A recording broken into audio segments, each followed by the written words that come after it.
Hello and welcome back to Cryptocurrency Trading Masterclass by Wealthy Education. In this video, I'll talk about trading the EMA and the MACD for more of a real-world perspective. So, if you remember, I had talked about moving average crossovers and some of the downfalls to using them. It's not all bad news, of course. I mean, they do work over the long term. The question is whether or not you are comfortable with the whipsaws that almost certainly will come with them. So there are some things that you can do to perhaps maybe smooth it out, smooth out your returns. So since we're taking a look at moving averages, in this case, exponential moving averages on a shorter term chart, why not add the MACD to it? And you can see that the MACD is added to it. And this essentially has four moving averages and shows you the convergence and or divergence of those moving averages. So when you look at this crossover here, which also was preceded slightly by this crossover here, which was negative, a selling opportunity, as it were. One thing that you may want to look into, remember, support and resistance, that's the basis of most trading systems. And you can see that we had to worry about that there. So the question is, was this a viable signal? Not really. I mean, yes, it worked in Bitcoin a little bit, but at the end of the day, it really has a little further to go before it breaks through support. So that might keep you out of that. And quite frankly, a lot of times support and resistance should be the first thing you look at. And it can be a great filler if you pay attention to it. So right here at the 30,000 level, you can see that we had bounced and then bounced again. Well, notice this signal here. From a very low, kind of oversold negative position, we crossed over, and then we got a crossover on the chart. Well, both of those do suggest you should be buying. Then on top of that, when you look at it, I'm zooming way out, but we are in an uptrend.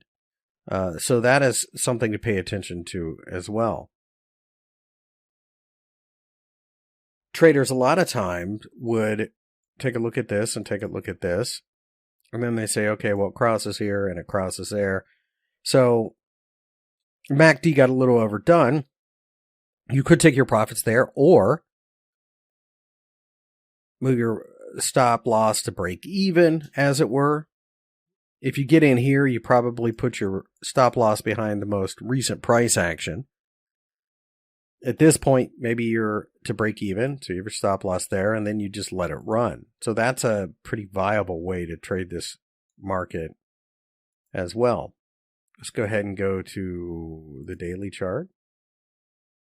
And, this is basically the same trade here. You can see that we crossed the zero line here just as we were crossing there. So that sets this up for a pretty interesting place to take a breakout trade, which we got. And it ended up being a long-term. I mean, if you got in there, you're sitting pretty. You've quadrupled your money, really, without any leverage whatsoever. So definitely something to pay attention to. Let's take these off, and let's take a look, since we're on the daily, let's take a look at a couple of simple moving averages, that 50 and that 200.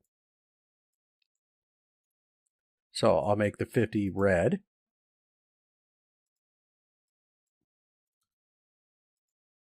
I'll make the 200 black.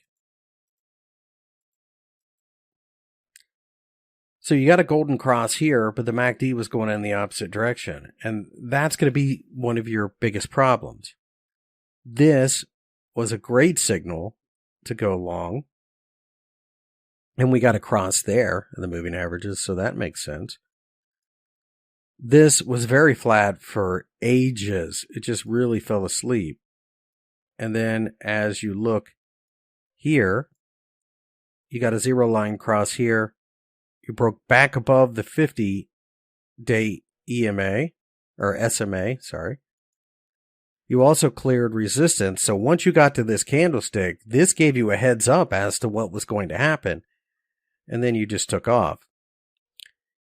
Something else that I would point out is these bigger moving averages, 50 and the 200, which are two of the most common ones, a lot of times attract attention. You can see that there was a little bit of buying there and there. So it's not a huge surprise. Doesn't mean they have to, but when you're in a trend, they do tend to do so.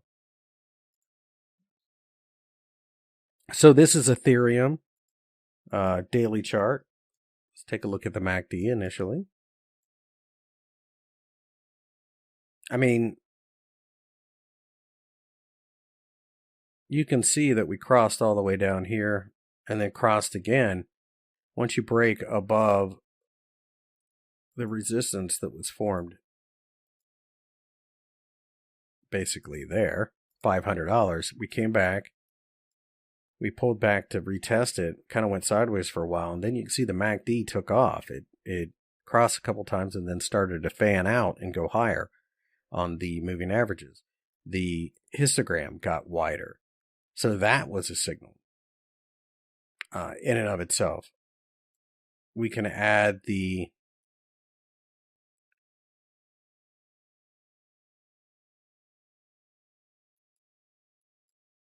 couple of moving averages. Let's make the 50 red. You can see the 50 is held quite nicely. The 200, I suspect, isn't going to come into play at all, really. Other than the fact that, from a longer term perspective, it does determine the long-term trend. Once we broke back above that 200 and then the 50-day EMA crossed back here, you can see that the momentum shifted. The MACD does not confirm it, but clearly the 50 is starting to come in and offer support multiple times, 1, 2, 3 times on the way up. So definitely worth paying attention to. Now, it's not just moving averages and the MACD that you use to trade with.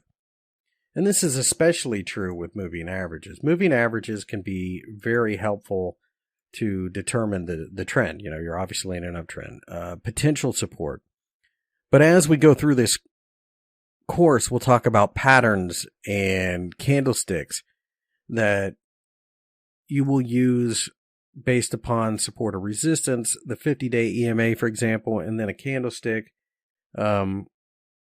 or a pattern that suggests that we're going to find buyers there. And then that way you have a confluence of 2 or 3 or 4 things, possibly. So moving averages are important, but they're not the be all end all. And I do not want you to think that just because the moving averages has crossed over the other one, that you should just jump right into the market. There's a lot more to it than that. But it is a common technical analysis tool that you should be aware of. In the next video, we'll talk about trading based upon volume.